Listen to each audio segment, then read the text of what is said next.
Welcome back to another episode of The Adversity Advantage. I'm your host, Doug Bopst, and today's guest is Carly Stein Kremer. Carly is the founder of Beekeeper's Naturals. Her company is all about merging natural medicine with modern science to create sustainably sourced bee products and remedies to help people live healthier and longer lives. Today, we chat about the incredible benefits bees and their products provide for our health and their crucial role in our food system. Carly discusses the unique benefits of each type of bee product, including how they help improve our immune system, brain health, gut health, and focus. She also shares her remarkable story of how bees saved her life, and we also get into how the bees interact with the hive, which I found so fascinating, and so much more. So let's get this conversation going, and welcome Carly Stein Kremer to the Adversity Advantage podcast. Carly, welcome to the podcast. Thank you for having me. I'm excited to talk to you because we're going to chat about all things bees, beekeeping, the benefits of bees, how bees saved your life and have led to what you're doing now. But I think a good place for us to start is I want to really open up some people's eyes to this and how important bees are. What do you think the top three benefits or so are from a health perspective of bees? So really simple for everyone listening. People don't realize this because the bees are just this little creature flying around and we categorize them as like something we need to swat away. But the bees pollinate 1/3 of our food supply. So put differently, every third bite of food you take was made by the bees. So if we lost the bees, if we just didn't have bees tomorrow, how would we grow tomatoes, apples, berries, lettuce?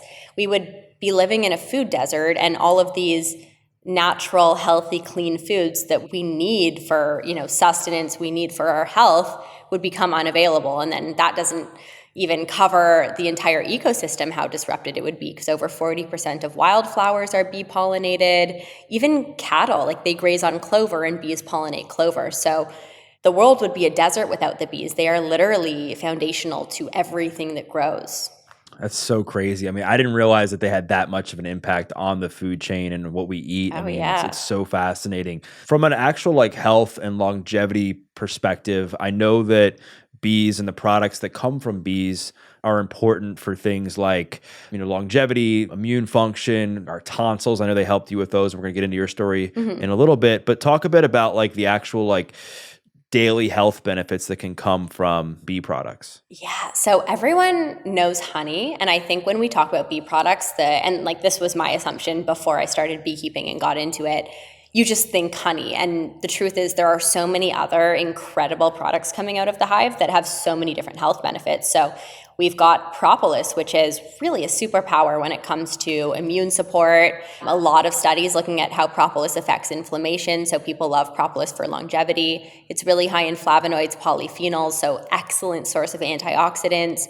And then there's royal jelly, which is the best nootropic you can get. And it's a really interesting substance. It's the only substance that contains naturally occurring levels of acetylcholine and these two fatty acids that promote brain-derived nootropic factor. So we can nerd out on that and we can go deeper there. But royal jelly is an amazing brain food and also really well known for longevity. And then there's bee pollen, which is basically nature's multivitamin. It's got broad spectrum vitamins and minerals. It's got more protein per weight than any animal source. And then that finally brings us to honey, which is of course full of antioxidants, has antiviral properties, is the healthiest sweetener. And so all of these different things coming out of the hive can play such an integral role in our health and longevity. And I think it's been really interesting, this whole experience of building this company, because in other parts of the world, in Europe, in certain parts of South America, these products are really well known. In Poland, they're using propolis in hospitals. They're commonplace, but in North America,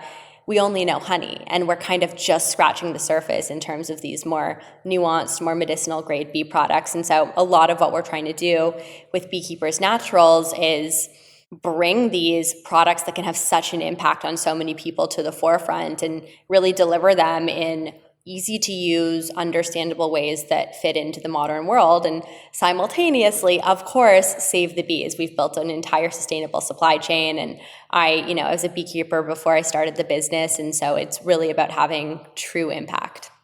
It's super fascinating stuff, and you're right. We only see like the finished product in honey, right? And I definitely want to get into like the in between, start to finish, from the hive to the honey, and how propolis and how royal jelly and how bee pollen all fits into that. But I want to first go back to your story, and I know that when you were a kid, you had. I mean, I know now that you have an autoimmune condition. You had chronic tonsillitis when you were growing up. How did all that impact you as a kid who was just trying to live your life and fit in with other kids and do what they were doing? Like, how did that impact you mentally? Yeah, so it was really frustrating. I mean, I can't tell you if this was like the source of my anxiety, but I definitely am someone that struggles with anxiety today. But, I, you got to imagine that experience of always being sick, always being worried, and not able to find a solution sort of laid the groundwork for that. But I had a really tough experience as a kid. So I now I have an autoimmune condition, but growing up, I had chronic tonsillitis, which of course is not life-threatening, but it did change my experience because I can't take antibiotics because of my autoimmune.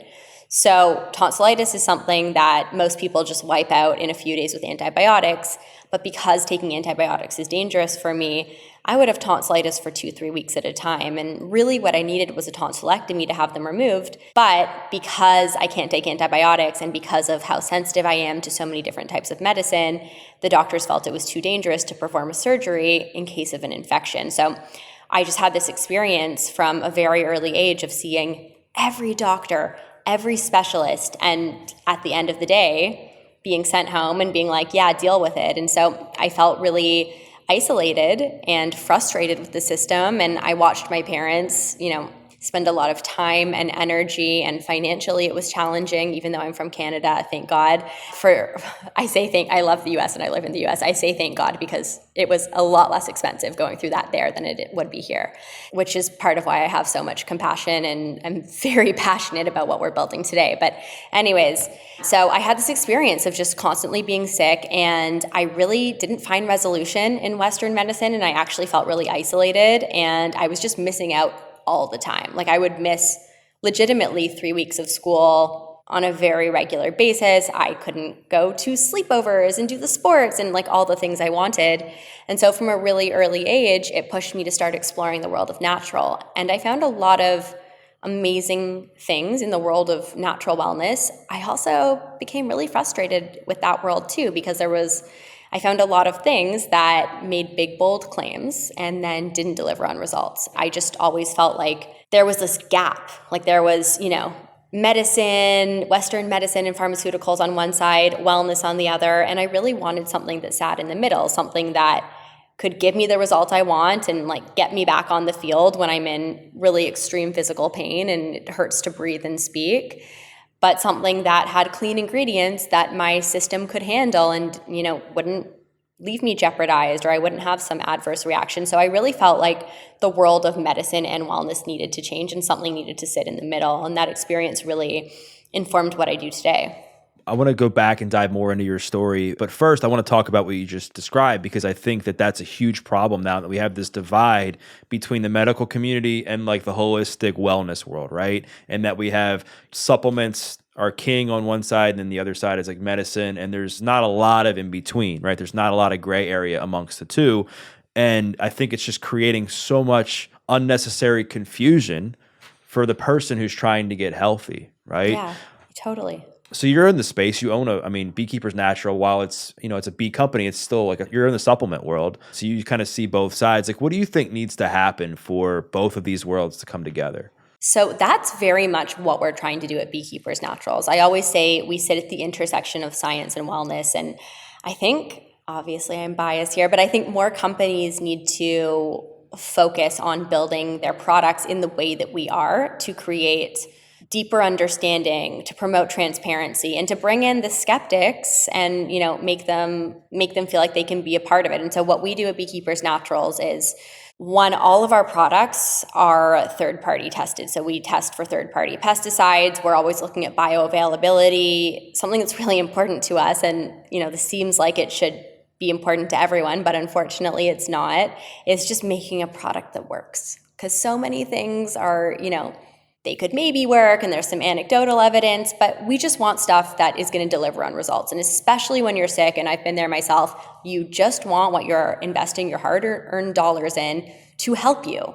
And so first and foremost, we're really focused on making products that work for the broadest demographic possible. And we do that by having a very different R&D process. We work really closely with all kinds of doctors. So let me take a step back and I'll kind of break down the structure of Beekeeper's Naturals. So first and foremost, everything that we're building is grounded in third-party science. So we practice third-party testing, but we're also looking to find a published study from an accredited institution that validates our thesis.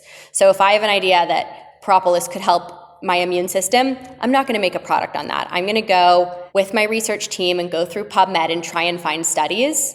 And if I don't find studies that validate this idea, then we don't make that product. But when we see that there's science behind it, that this has been tested at an accredited institution, it's not like a study we're running where we're controlling for variables, but a broad study, then I'm like, okay, this has been studied. It's go time. Let's start testing this. Let's start playing around. And so everything that we've brought to market is grounded in third-party science. From there, we have a really long product pipeline. So we're doing a lot of testing as we're building. We're working with different demographics. We're working with different practitioners. We actually have a medical advisory board. And I really love our medical advisory board because on that board, we have Western trained MDs. We have MD pediatricians. We also have naturopaths and an acupuncturist. And my goal with every product is, can I get all of these different perspectives, all of these different voices in the room to come together and really agree that this is the best path forward to help people? So it's hard from a business standpoint because I look at some companies, they can have an idea and bring it to market really fast. And speed to market is really important. And I'm sure that it has hurt me having a process that's less rigorous. But the rigor of this process means that we are so confident when we bring something into the world, and we can help people who have really sensitive systems, who are vulnerable, who are frustrated, or who, don't want to spend hundreds of dollars on different supplements and just want one thing that works. And so really trying to bridge the gap. And I think if more companies can take that perspective, we'll be in a healthier place, and it will allow more customers to have clarity and not feel so confused. And one thing that's been really cool with Beekeeper is we actually launched with full scripts. And what we're seeing is Western trained physicians are actually prescribing our products, which is so cool as a wellness brand. So I feel like that change is starting to happen. And what we can do on the consumer level is demand more transparency, ask for more testing, and look for that. Expect that from companies. I mean, for me, I've had to look for that my entire life because I can't put something into my body if I don't know that it's NPN certified and this and that. And so for me, it's kind of like second nature. And like my kryptonite for years has become my superpower because it's allowed me to build a company with these things in mind. But I think, the more customers are aware of it and, the more we're kind of taking health into our own hands, the more it will push companies to make those decisions. Transparency is everything, right? And it's so important. And I just think the more open and honest conversations people who own companies can have with the consumer and even amongst themselves about how we can get better as a collective industry, I think it's only going to increase revenues for people because they like doing business with people that they can trust, right? And I think it's just going to help people get healthier along the way. What would you say to like a skeptic of your company, somebody who's like, like this honey, the bee pollen, the propolis, this all sounds great, but I'm just not buying that it can actually do that much for my health? What would you say to them? Go on PubMed. It's a research database. Type propolis in and hit search and just read the studies for yourself. That's all you have to do. Boom. And we're going to get into propolis and its impact on our immune system in a little bit, but I want to go back to your story.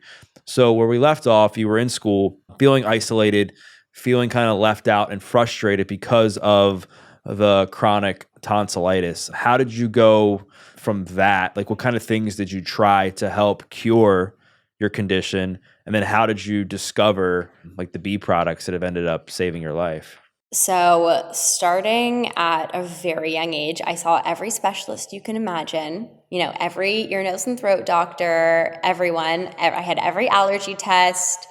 And I was just sort of left with, yeah, you're autoimmune, you're really vulnerable, this sucks, you're going to get sick really easily, you have to be careful. So that was really frustrating. And then I started seeing more natural practitioners, and I learned a lot of new things. I learned that I was a celiac. I was, diagnosed with celiac disease like younger than I think most people were. Now it's really common, but there were a lot of things that really helped me, but ultimately nothing did the trick. I was still getting sick like at least once a month. I was like, that movie Bubble Boy. Yeah. Anyone who's too young won't get this reference, but that, like, my family would call me that as a joke. So I was just like always sick. And, my tonsillitis was so severe that I'd be in really, really extreme physical pain. Like my throat would swell up, my face would swell up. I couldn't swallow my food. I couldn't speak. It was really uncomfortable. And I was just like, well, you're out of luck when I spoke to every doctor. So that was my experience for a long time.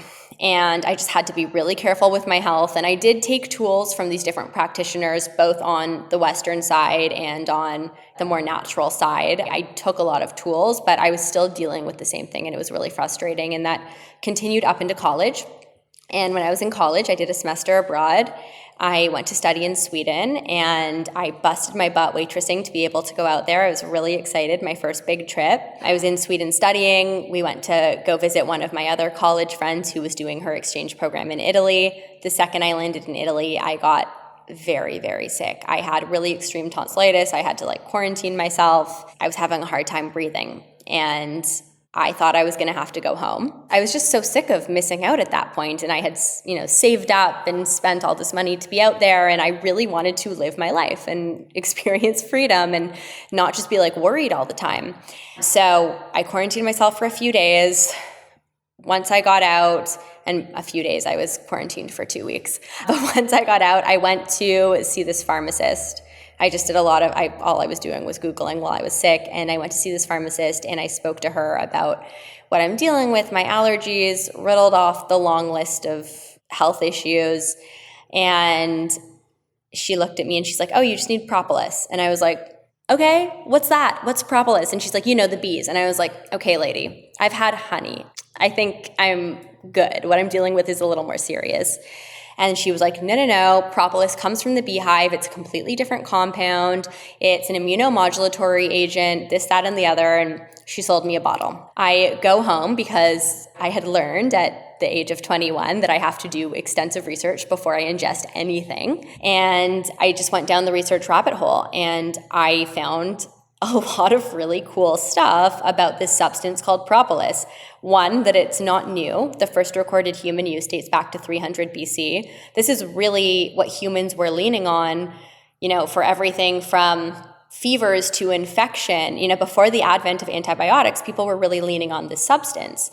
And because it's an immunomodulatory agent, it works with your body, it works with your immune system. So for me, being autoimmune, it was something that after I had read study after study, felt safe taking. And so I started taking this product, and in 5 days, I made a full recovery. And that had never happened to me before. I'd never taken something. I had two experiences. One, either didn't work, or two, I had an adverse reaction. And this was my first time taking something that actually made me feel better. And that was remarkable for me. And I just continued doing research from there. And that sparked this interest in the bees. I was like, I know honey, but if I'd never heard about propolis before after all of my research, what else am I missing? So I started researching royal jelly and pollen and, reading these studies and learning about how it's being used in different cultures. And I just became completely obsessed. That's such an incredible story. It's really amazing to hear that you've turned your pain into purpose, and that something that was really painful for you, you're now using to not only help heal yourself, but to help other people. Talk a bit about how you went from now discovering this propolis in Italy to then going on to becoming a beekeeper. What was that process like? Yeah. So as I traveled around Europe, I was able to stay in Europe for 7 months, fully recover. I didn't get sick again. I still have my tonsils today. This was back in 2012. So, and I haven't had tonsillitis in ages. So I was using all these products. I was using royal jelly. I was using propolis every day. I read that it can be used daily, and I would just take an extra dose if I felt like I was compromised or had something coming on. And I was just obsessed as a consumer. And I never thought I would become a beekeeper or start a company for that matter. I thought I was going to grow up and become a cancer researcher because I love researching. So I finished up my time abroad, went back home to finish up college in Canada where I'm from, and I got sick. But I wasn't stressed. I was like, I just, need to get my hands on some propolis. So I went to local health food store. They had tons of honey, tons of manuka honey, no propolis. Went to another store, same thing. And so I started to panic. I was like, I know what I need, but they don't seem to have it here. I finally found propolis at this farmer's market, and it was like $40 for a little tincture. It was like organic and all of the things. And I was really excited.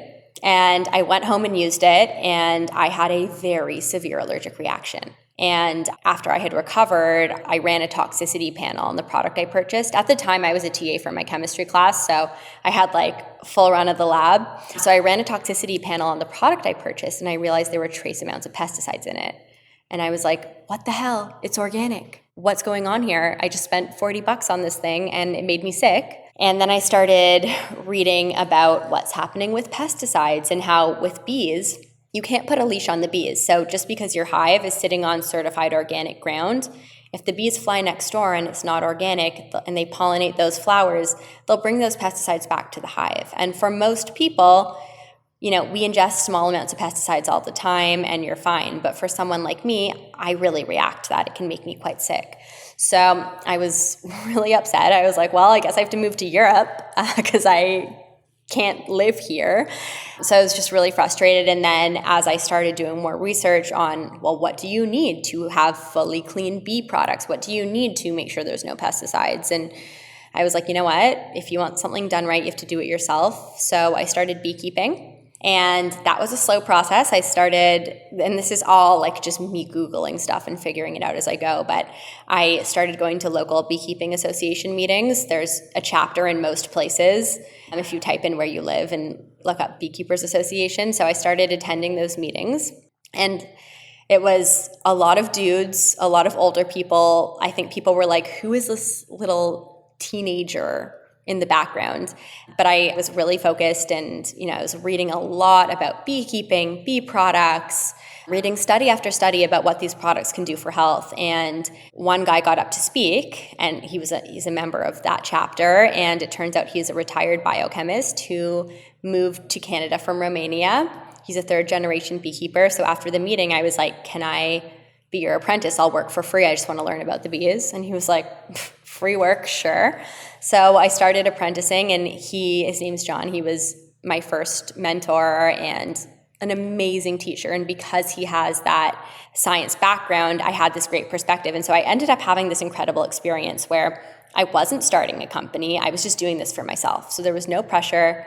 And I was just, purely learning, trying to help my own health. I was TA of my chemistry class, so I would go and mess around in the hives in the day and then take it back to the lab and perfect my extraction profile and really build products for myself. And before I knew it, I had engineered this entire product line, was using it, and was changing my health and controlling all the variables for clean beekeeping. So we were in the middle of the woods. We had a 5-mile radius on all ends of clean ground because it was a super remote location. So I was controlling all these variables to make sure that the products were clean. So that experience gave me this really thorough understanding of what do the bees need to have a really healthy, clean environment? What do I need to have a product quality that I can ingest? And what products and what combination of these different products really work? And so I built this entire product line. I was using all of this. I became completely obsessed. My friends thought I was completely insane because who at 21 years old is like obsessed with bees? But that's really how I found my passion. So I was doing that, and again, did not think I would start a business, but I started sharing these products with other people, and next thing you know, people were Facebook messaging me wanting to buy these bee products, and I was like, okay, if broke college students want to buy these things out of my dorm room, maybe there are other people like me, and maybe people are just looking for something clean and different and that really works. And so I had this dream of starting a company, but I was graduating with debt. And I got very lucky. I had a job offer out of school. I had a job offer to join this hedge fund as a pharmaceutical researcher. And so I took that job. I was there for about 10 months. And then 10 months into that, I got recruited by Goldman Sachs. And so I joined Goldman as a trader. I was at Goldman from 2014 to the end of 2016. And when I started at Goldman, I was working in biotech. So it was sciencey, it was cool, because basically what I would do is I'd be researching all of these patent pending stocks and looking at drugs and drug approvals.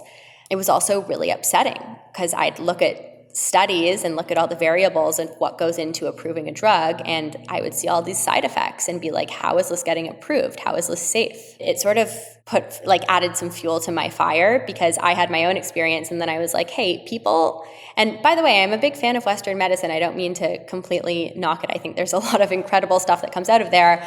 I just think, people need to be a little bit more discerning with their health. And just because something comes from a doctor or even a reputable brand or, whatever it may be, doesn't mean it's right for you. And so I was seeing these things that were given to the general public that had side effects that made me really uncomfortable. And at a certain point, I was like, medicine has to change. This has to look different. I can lean on my experience, and I'm seeing what's happening. And I think I found something really great with the bees. And I didn't find it. I'm certainly not the first person to champion these ingredients or use them in a medical setting or therapeutic setting or, any setting for that matter. But I want to make these available for people like me so they don't have to struggle like I did. And, people who are just looking for something clean that works. And so I left Goldman end of 2016 to start this company. Everyone thought I was full on having a mental breakdown, because who leaves their good on paper job to start a medicine company made of bee products? Like, everyone was like, so you're starting a honey company? And I was like, no, actually, we're not using honey, the other bee products. And people are like, sorry, is everything okay? You just heard my Canadianness in the way I said sorry. But yeah, so that made it really hard, because I didn't have anyone that was like, hey, this is a great idea, you can do this. I had everyone being like, what are you walking away from? You just paid off your student loans and you have this, great job on the table. I was also really unhappy in that job. And it was really good on paper and I got a lot of social capital, but I wasn't a happy person. I wasn't working with the planet and, solving these problems and doing the things that light me up. And so I got to a certain point where I was just like, earmuffs, blinders, I'm doing this. And if I crash and burn, I crash and burn. That was that. I left Goldman and I went from working on the trading floor and having my nice apartment in the West Village to not being able to pay rent and crashing on my friend's couch for a year. I lived on my best friend's couch for a year. Very nice of him. And it was a 2-bedroom apartment with 4 people living in it, and standing in farmers markets. And I would go to farmers markets and sell my products. And what ended up happening was people were curious, and I met all these people that were dealing with autoimmune or something like Lyme disease or, just these different challenges. And they started using my products. They started using Propolis and had a really remarkable experience like I did, and came back. And they told their friends, and it really grew organically from there.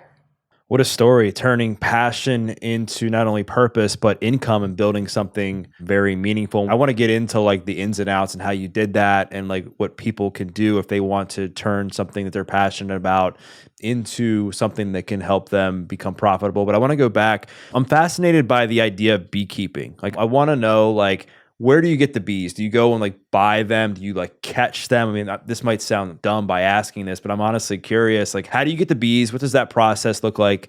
And then if you could also explain start to finish, what is involved with the hive, the bee, then how does the bee produce things like propolis and the royal jelly? How does that play into all this? And then bee pollen and honey. I think people would really appreciate that. Totally. So first of all, not a dumb question. I knew nothing about bees. What I knew about bees before I got into this world was that they sting you, you should run away from them, and they make yummy honey, which is all of that is wrong. You shouldn't run away from them. They'll only sting you if they feel threatened, and honey is amazing, but it's one of the many things they do. But to answer your question, you can buy everything online. You can order a queen, order a starter, you can order everything online.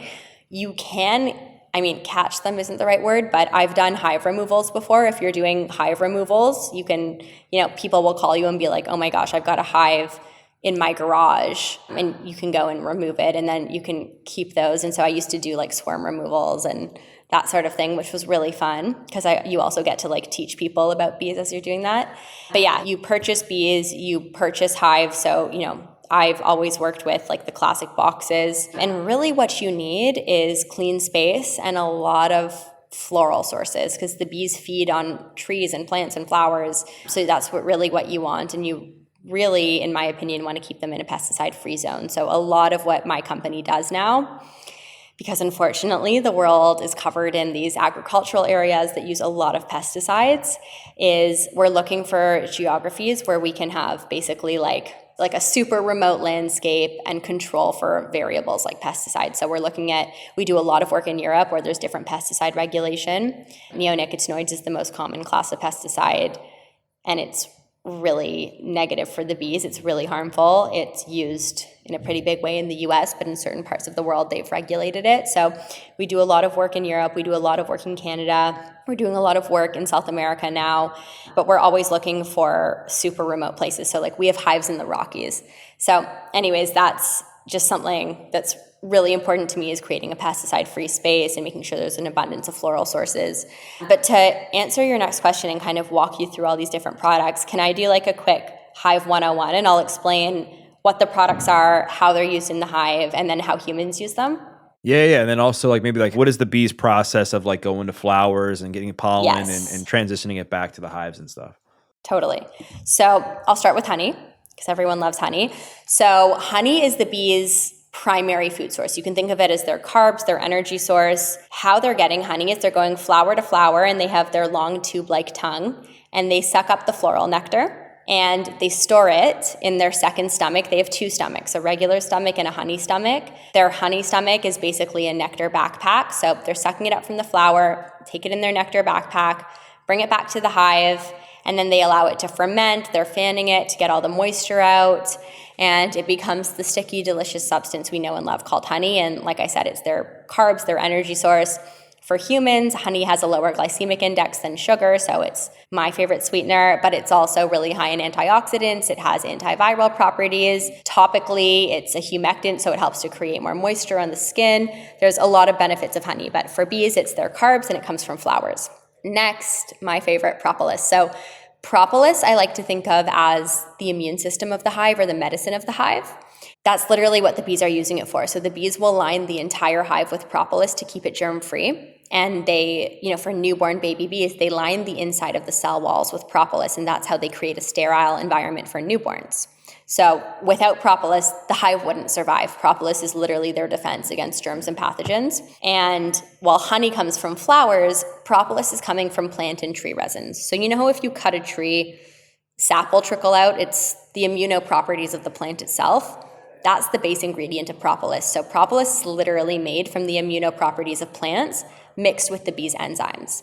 And so that's what it is. And for the bees, like I said, it is critical for their survival. They'll line the entire hive with it. It's like the sticky amber-colored substance, and it protects them and keeps them healthy. And then for humans, you can think of propolis in the same way. It's antiviral, antifungal, antimicrobial, antibacterial. A lot of people are obsessed with propolis for how it affects inflammation. It's actually a prebiotic, and it reduces inflammation in the intestine, so really great for gut health. For me, it completely regulated my immune system. And yeah, I'm super healthy now. I very rarely get sick. I use propolis every single day. I use our propolis spray. I do 4 sprays every single day. And then I use all of our products every day, actually. So I'm doing a lot of propolis over here.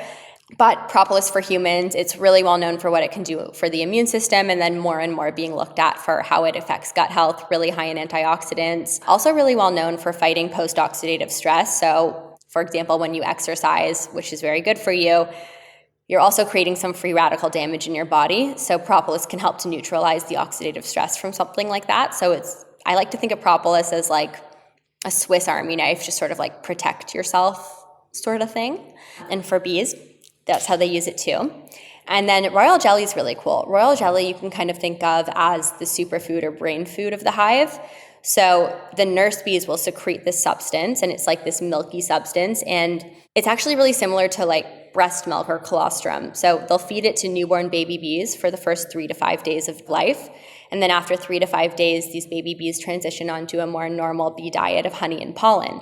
So royal jelly is really used as like the super nourishing, nutritive substance. And then the bee who's to become queen stays on an exclusive royal jelly diet. And it's really interesting looking at the biological differences of the queen bee versus regular bees, because regular bees will live 6 to 8 weeks during foraging season, whereas the queen bee will live 3 to 5 years. The queen bee can have up to 1,400 babies a day, whereas regular bees don't even have reproductive organs.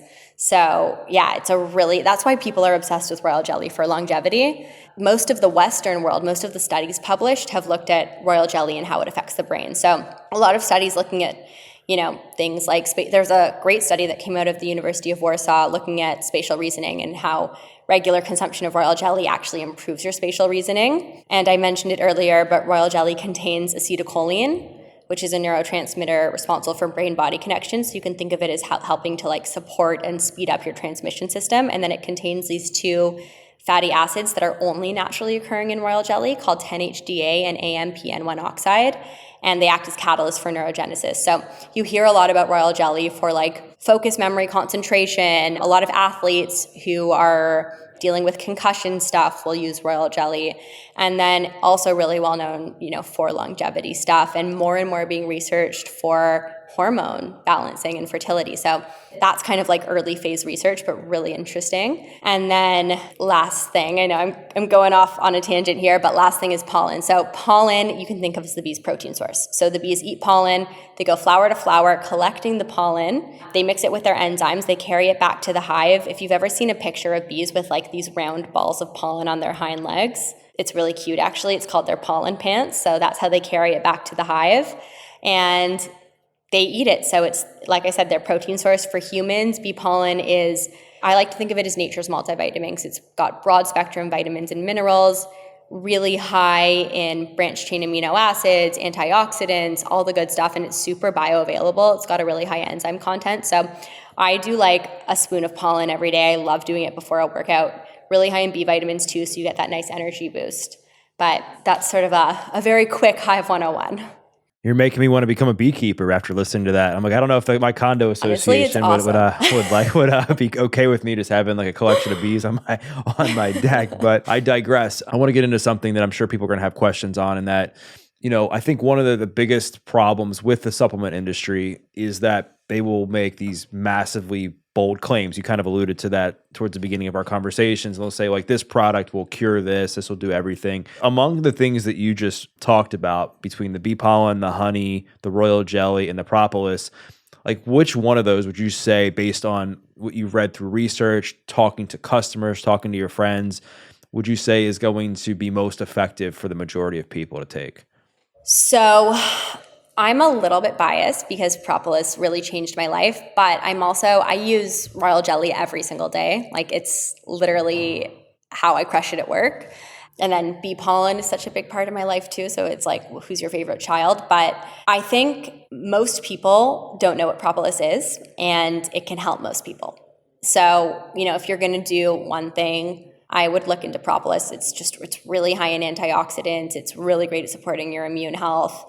Like I said, amazing for gut health, inflammation. It even reduces the histamine response, so it's really helpful for allergies. So I think propolis is something that everyone should be incorporating into their routine. And just so everyone knows, my company makes propolis products, but we have a lot of different propolis products. And, we have our propolis spray, which is a little more affordable. And then we have our liposomal propolis and, different things. And so you can kind of choose your own adventure. And we're really intentional about trying, and we do everything sustainably, and we invest a lot in third-party testing. So it's challenging, but we work really hard to make things at an accessible price point and different price points.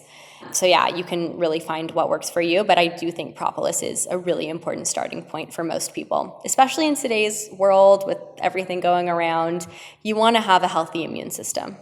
Yeah, so many people are sick right now. I've heard different people, so many people having different things, whether it be some sort of stomach thing, whether it be some sort of immune thing, whether it be some sort of cold type variation. So other than propolis, which I know you found to be very, very helpful with immune stuff and helping, I guess, viruses like that, if I'm correct, what else do you think that people can do to help their immune function? Okay, so a product that we made at Beekeepers Naturals, it's called Complete Gut Health.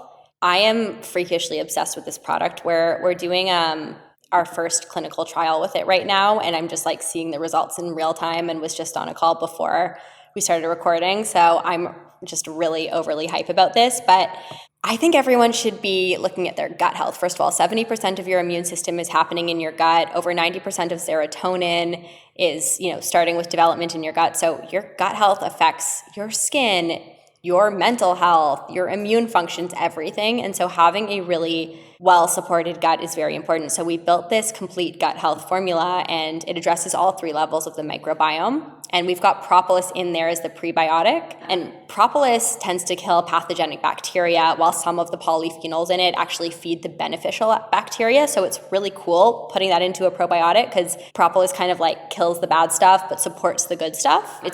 Propolis has also been shown to improve tight junctions in the gut lining, which helps to reduce leaky gut and gut inflammation, which everyone is dealing with. I always am hearing about that. And then we have a spore-based probiotic. So it's 3 things: prebiotic, probiotic, postbiotic. Prebiotic is Propolis. The probiotic is spore-based, which means it has higher survivability. A lot of the probiotics on the market, they die in the bottle. A lot of them also, don't make it through the digestive journey. There's a lot of heat, a lot of acid. So spore-based has really high survivability. So whether you're using the Beekeeper's one or not, that's something to look for. And then we have a postbiotic in our product. And I feel like people are just learning about postbiotics, but they're so important. So we're using a compound called butyrate, and it's like fuel for the cells in our gut lining and allows them to function and helps with inflammation. And we also have the highest dose of it on the market right now. We have 1,000 milligrams per serving. So this is a product that really supports your gut, which means it supports kind of everything else. So I just am a big proponent of that one. So if you're going to look at 2 things from this company, I would check out our gut health product and then look at how Propolis works for you. And like I said, our gut health product has Propolis in it. So it depends on what you want to do. But other than that, in terms of just wellness, the most important thing, in my opinion, is mental health and stress levels and, supporting yourself in how you see the world and, take in all of that information. Because if you're feeling really awful about yourself, it doesn't really matter if your diet is perfect. Yeah, and gut health is so important, and there's this connection also between gut health and mental health. You hear a lot about the gut-brain axis, right? So it's important to obviously take care of and honor both. I want to get into specifically how you turn your passion for what you're doing into a successful business. But I want to go back and talk about your mental health. I'm curious, it seems like from a young kid, you were so passionate about researching and finding an answer and not letting these diagnoses that you had been given limit you. What kept you from falling into the victim trap of feeling sorry for yourself and letting your conditions limit you? Well, I did a lot of the time. It ebbs and flows, and I had periods of time in my life where I was just really frustrated and couldn't get out of bed and couldn't leave my room and, was physically ill, so I couldn't do those things, but also feeling really isolated and why me and that whole thing. And then the guilt with that because, my life wasn't compromised and so many people are dealing with so many more challenging experiences. And I think it was just through all of that, trying to find meaning in your experience. And that's what sort of pushed the research. I was a constant search for meaning, because when I have been in pain or have been struggling in my life, I have this sort of underlying desire to find the lesson in it. And I don't know where I got that perspective, but I have always had it, and it has carried me. And anyone who's going through anything challenging, I always tell them try to find the learning in it. And you're still going to experience all the pain, but trying to find that learning, it gives you hope. It's something to look forward to on the other side. And that is really how this company started. Is I was struggling and I felt really hopeless, and I tried to find the lesson in it all. And I, had shreds of inspiration and, found things like the bees and continued on down that path, following that train of hope and meaning. And so it's that perspective that has really helped me. And I heard you say that you really didn't know where this perspective necessarily came from, but to the best of your ability, if you could remember, what was the moment in your journey where you realized that you found meaning in the pain of everything that you went through? I think that, and again, I had periods of time where I was I'm giving up. Even with full health with the business, there's been challenging times where I'm can I keep doing this? There's always challenging times, even when you hit your goals. And so I think it's just this underlying understanding that like we really have two options. We can lie down and give up, and like that will not lead us to more joy, or we can keep trying, and keeping trying could mean failure, which could bring us to a scenario that's a bigger bummer than where we're in now.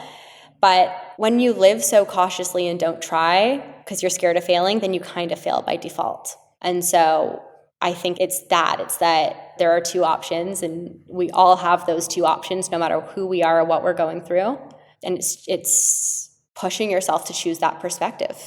And it's really hard, right? I will say, just from my own experience, it's super challenging to find meaning and to adopt that this is happening for me mentality. But I think the reality is, you said there's no other option. Like, if you just feel like this is happening to me, then I'm going to fail, like, you will. Like, you will just sit there on the couch and you will do nothing because you're convincing yourself that that's all you're meant to do. But if you can just lean into it and be like, all right, like, what's happening to me right now is super painful. This sucks. Like, I don't know. I honestly don't know why this is happening to me. And with that said, what I am going to do is I'm not going to let this define me. And I'm just not going to give up on myself and just see where that leads. And most of the time, from what I've heard from other people, like, it works. There's not a timeline on it, but eventually you find your way out of it, right? Maybe it's a year from now, maybe it's 5 years later, maybe it's 10 years, but whatever the time frame is, you find your way out.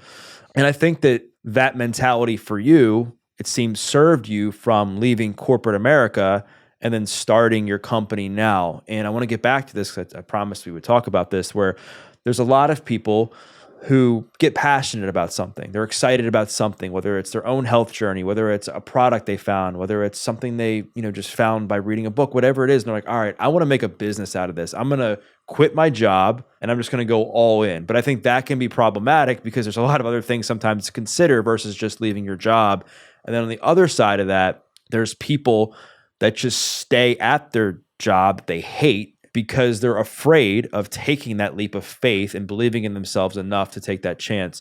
How did you blend the two? Like, what was the process like for you so that you could not only start this passion project of yours, but you could also make sure that you had some things in place so that you wouldn't fall flat on your face? Yeah. So I feel like there's been this sentiment with entrepreneurship of like, all in, go for it. And that's not realistic for everyone. Like, people have bills, people have families. I had debt. And so I cautiously and passionately approached it. So I was working a job, and I, spent a lot of time in the evenings researching this and putting together a business plan and thinking through, like, is this a viable company? Could I actually, can I take this from kind of like my hobby and my, self-healing to a career? And I dipped my toe in the water. Before I had fully left Goldman, I would go on weekends to farmers markets and go to like pop-up shops and do that sort of thing. And I had amassed a very small, but a following. And I had, tested the market and found that, okay, there's product market fit. So I dipped my toe in the water, and it was really hard. I was like, in some ways, working two jobs. And, I did not have a family at that time. So there was more freedom in certain ways, but I still had debt. Yeah, I really thoroughly tested it before I took that leap. And then once I did take that leap, it was taking that perspective. And I had so many hard moments. I had so many people tell me I was going to fail. I had, now we're sold at CVS, Walgreens, Whole Foods, Target, you name it. But like, I went into stores and I was like, can I talk to the buyer? Can I talk to the manager of like mom and pop health food stores? And people were like, get out of my store. I just experienced so much rejection, and I had to get really comfortable with that rejection. And again, it's that perspective we were talking about of seeing the lesson in it. I was like, this is an opportunity to build resilience. And as an entrepreneur, resilience is the number one skill. Like, that is the muscle you want to flex. The more now when I experience rejection or hardship, I'm like, more, please, like, make me stronger. So that's kind of what I would say to young people is like, one, test the waters. It's really hard. You have to really want it and love it and understand that like entrepreneurship isn't like you put the idea into the world and then we've just arrived. It's even when you hit your goal, there's a new goal. And that's the challenge of it and the beauty of it. And if you can fall in love with that constant state of challenge, that constant state of being stretched beyond your capacity and finding new capacity for yourself, then you go for it. What helped you get better at dealing with rejection? It's hard.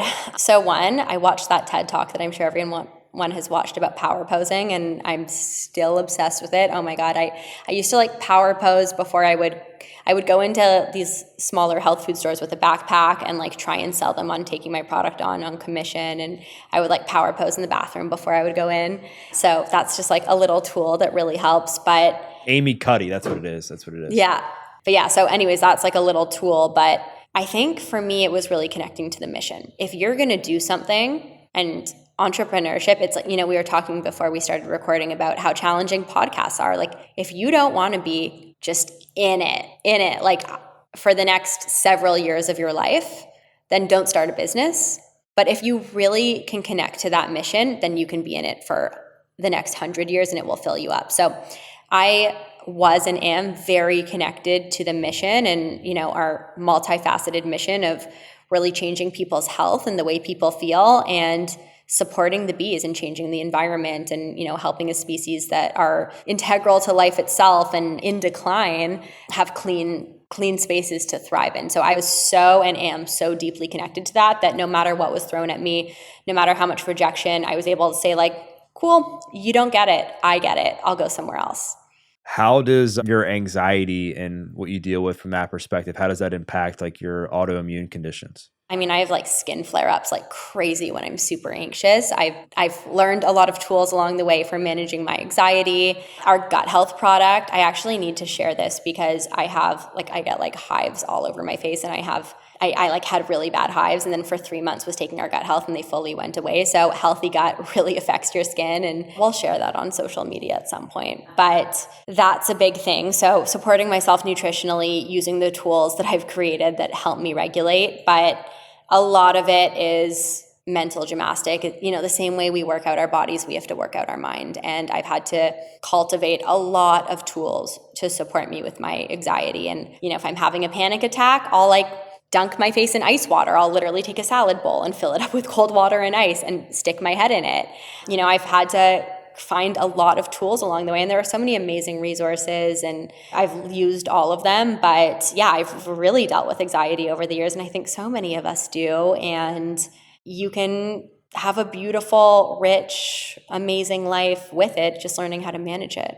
I love that. Yeah, you definitely have to develop tools to manage your anxiety, because if not, like it'll just end up taking over your life, and you'll end up, looking back, a few weeks from now and being like, man, like why is my life so stressful? Why are things out of control? And it's a lot of times can start with just like a few little incidents that you end up not being able to manage, and then that just leads into other things that end up negatively impacting your life. I think such a big thing for people too, at least for me, this is like what I really struggle with, is not beating yourself up. Because, when I have like a less productive day or week, or I'm really dealing with anxiety and I don't like the way I showed up on that conference call with my team or something like that, then like the anxiety can really compound. You can really build on itself with being like, oh, I messed that up too. I don't know if I can swear. But yeah, you can really build on yourself. And so I think it's okay if you're dealing with something and having compassion for yourself and just like doing your best, like whatever your personal best is, just do it, and you can build on that. And even, another area where you can cultivate that resilience is dealing with your own mental health and being able to just, for some people, just get out of bed and finding compassion when you're struggling. That's awesome. It's such good advice. And I'm really happy that you have come out on the other side of all of this, between everything you went through as a kid with, your autoimmune conditions and your chronic tonsillitis, to your, struggling with your mental health. And now you're at a place where you've been able to regulate all of that and not only find meaning, but, create something incredibly fulfilling for yourself and for others. So Carly, this has been awesome. I'm sure people are going to want to learn more about Beekeepers, or they're going to want to potentially connect with you personally and learn more about your journey and the products that you're creating. Where can people do that? Yeah, so beekeepersnaturals.com. We have tons of information. We are on Instagram, beekeepers_naturals, TikTok. We love connecting with our audience. So if you guys want to learn more about products, you want to skip the products and just learn about the bees and what's happening environmentally, you want to ask us questions or tell us what products you want to see, we love hearing from you. And for me, my Instagram is carly.kremer. I'm on TikTok at Carly the Beekeeper. And yeah, I love to hear from everyone. So hit us up. Awesome. Well, I'll make sure to include the links to that stuff in the show notes. And for those listening, what I invite you to do is to share a takeaway. Maybe it was something that Carly said about her journey and everything that she went through as a kid and how she turned a setback into a comeback.